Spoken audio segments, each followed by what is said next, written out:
Hi, my fellow students of Teach English Now.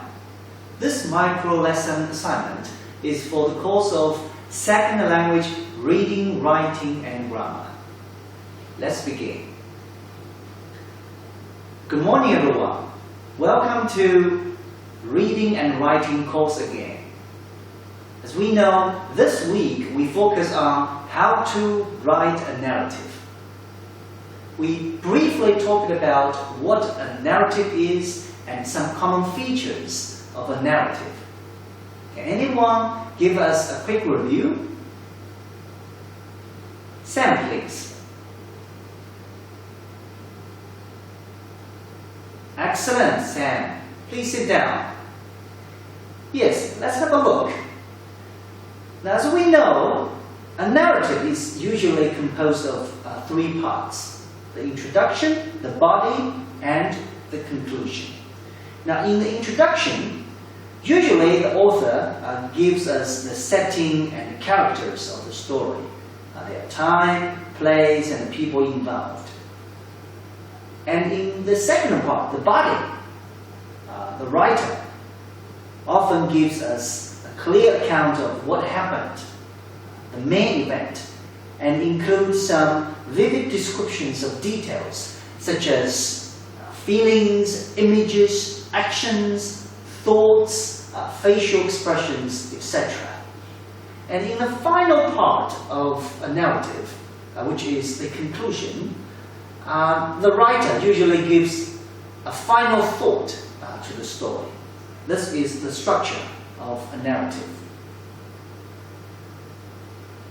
Now next, let's have a look at what we are going to do today. Now first of all, you will read a sample essay, which is a narrative, of course. My first meeting with my roommate in your textbook on page 14 and 15. And when you are reading this sample narrative essay, you will try to analyze the main structure of this narrative essay and notice the use of simple past tense.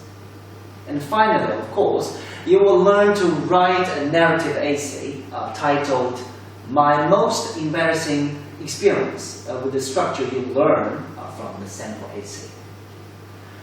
But before we start, just one more question.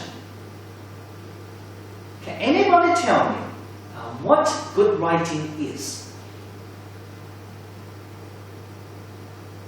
Tom, please. Well done, Tom. Yes, sit down, please. Yes, as everybody knows, good writing is good reading.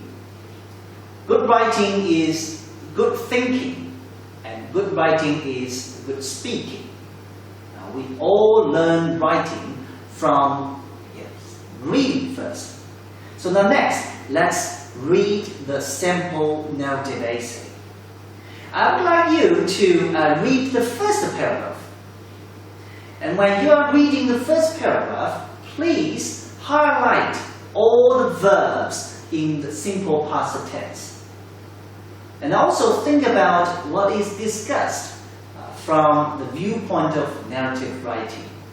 You can start now.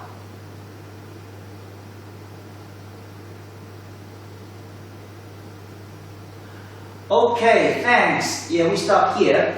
Let's find out all the verbs in the simple past tense. Jenny, please.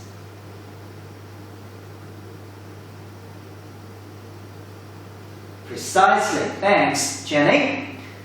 Let's have another look at all the verbs.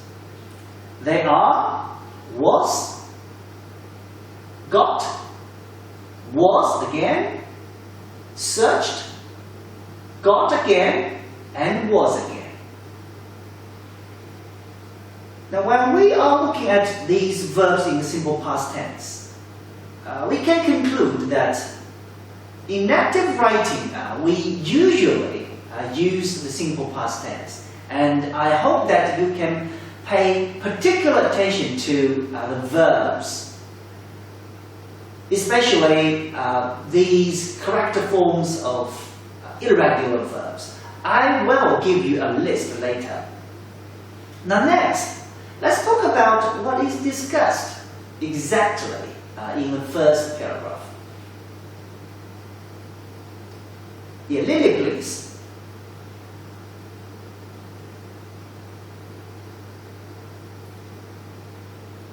Thanks, Lily. Yes, done, please. You've done a great job, Lily. Yes, in the first paragraph, the author tells us the setting and the characters of the story.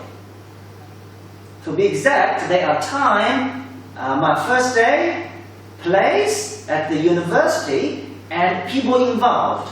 A boy, my roommate, and I. So the first paragraph serves as the introduction. Now, in the following 15 minutes, I would like you to read the remaining parts of the story. And as you know, they are the body and the conclusion. And again, I would like you to highlight all the verbs in the simple past tense and think about what is discussed exactly in the two parts. And when you finish reading, I will invite each group member to share with us what they have found out. This is the end of this micro lesson.